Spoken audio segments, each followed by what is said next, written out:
इसी बीच बंगाल से बड़ी खबर है। पश्चिम बंगाल की कालीगंज सीट से टीएमसी ने चुनाव जीता है, उपचुनाव। कालीगंज उपचुनाव नतीजों के बाद हुई हिंसा के दौरान बमबारी में एक की मौत। बमबारी में 13 साल की एक बच्ची की मौत हो गई।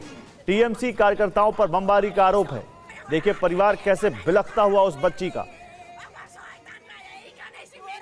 तो आज 4 राज्यों की 5 विधानसभा सीटों पर उपचुनाव था, जिसके नतीजे आए हैं। उन्हीं में से एक सीट थी पश्चिम बंगाल की कालीगंज। वहां पर टीएमसी ने जीत हासिल की है, लेकिन वहां उसके बाद हिंसा हुई और हिंसा के बाद एक 13 साल की बच्ची की मौत हो गई। और कालीगंज हिंसा को लेकर बंगाल में सियासत तेज है। बीजेपी ने टीएमसी सरकार को घेरा है। बंगाल में लोग सुरक्षित नहीं है, बीजेपी ने कहा है।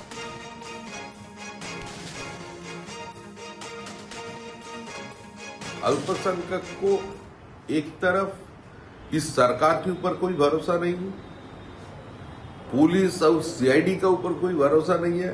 उस समय मोदी जी के याद आ जाता है जब घर पे कोई मारा जाता है, और चुनाव का समय तृणमूल का साथ रहता है। उन लोगों को भी सोचना चाहिए कि अगर अल्पसंख्यक किसी का हाथ में सुरक्षित है,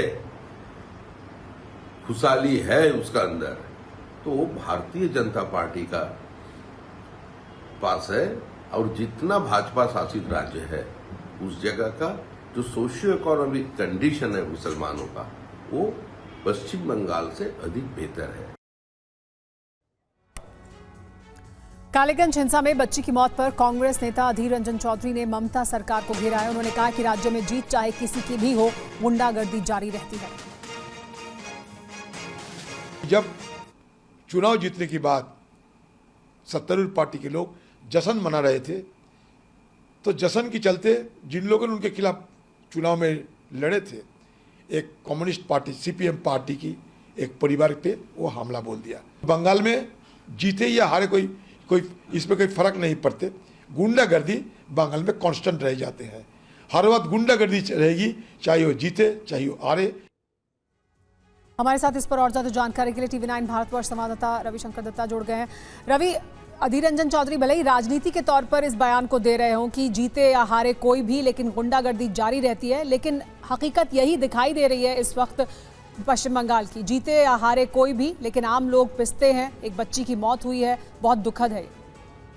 देखिए, पश्चिम बंगाल की जो इलेक्शन रहे वो उसका रक्त चरित्र जो है वो बरकरार इस बार भी रहा है। और ये बेहद शर्मनाक बात है कि जो एक बाई इलेक्शन हो रही है जिसका पश्चिम बंगाल के सियासत पे कोई भी असर ऐसे नहीं पड़ने वाला है, क्योंकि सत्तारूढ़ जो पार्टी है 220 से ज्यादा यहाँ पे सीट्स लेके ऑलरेडी यहाँ पे कायम है।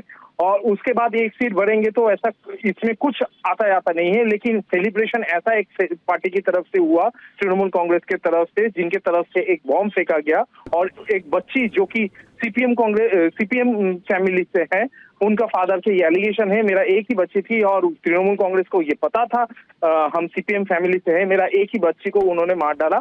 और उनका आरोप यह है जानबूझ के बम उनके घर पे फेंका गया था और बच्ची को लगी और उसके बाद उसका मौत हो गया। तृणमूल कांग्रेस के तरफ से कुणाल घोष ने इसका निंदा किया है। और सबसे बड़ी बात है, मुख्यमंत्री ममता बनर्जी ने सबसे पहले ट्वीट करके इस पूरा घटना का जो छानबीन है उसका करने के लिए पश्चिम बंगाल के जो डीजी है उनको कहा है। और पश्चिम बंगाल सरकार की तरफ से ये ट्वीट्स आए हैं और पुलिस की तरफ से भी ट्वीट आए हैं। तो निंदा की है, जांच करने की बात कही जा रही है, लेकिन पश्चिम बंगाल में हर चुनाव में हम इस तरह के दृश्य देखते हैं, हम इस तरह की घटनाएं देखते हैं जहां पर आम लोगों की जान चली जाती है। ये नहीं बदल रहा है पश्चिम बंगाल में।